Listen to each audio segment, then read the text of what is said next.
இன்றைய தினத்தில் வரவு செலவு திட்டம் சமர்ப்பிக்கப்படுவது சார்ந்து மிகப்பெரிய பேசுபொருளை உண்டு பண்ணி இருக்கின்றது.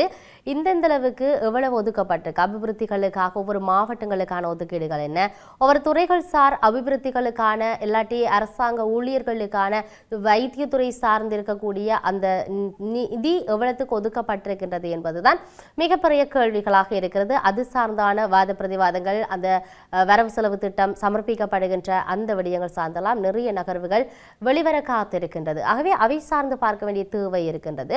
2026ஆம் ஆண்டுக்கான ஒதுக்கீட்டு சட்டமூலத்தின் 2ஆம் வாசிப்பு அல்லது வரவு செலவு திட்ட உரை இன்றைய தினம் பிற்பகல் நாடாளுமன்றத்தில் சமர்ப்பிக்கப்பட இருக்குது.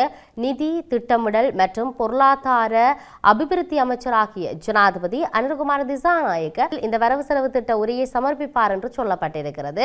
அதுக்கிணங்க ஒதுக்கீடு சட்டம் மூலம் தொடர்பான வரவு செலவு திட்ட விவாதம் நாளைய தினம் முதல் டிசம்பர் மாதம் 5ஆம் தேதி வரை நடைபெற உள்ளதாக நாடாளுமன்ற தொடர்பாடல் திணைக்களம் சொல்லி இருக்கின்றது.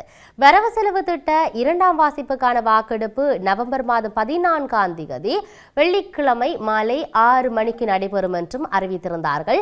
வரவு செலவு திட்ட 3ஆம் வாசிப்பு அல்லது குழுநிலை விவாதம் நவம்பர் மாதம் 15ஆம் தேதி முதல் 17 நாட்கள் இடம்பெற்ற பின்னர் வரவு செலவு திட்ட 3ஆம் வாசிப்புக்கான வாக்கெடுப்பு டிசம்பர் மாதம் 5ஆம் தேதி நடத்தப்பட இருப்பதாக சொல்லி இருக்கிறார்கள்.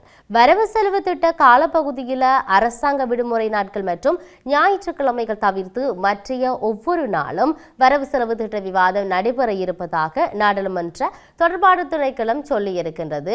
2026ஆம் ஆண்டுக்கான அரசாங்கத்தின் மொத்த செலவு ரூபாய் 4434 பில்லியன் ஆகும்.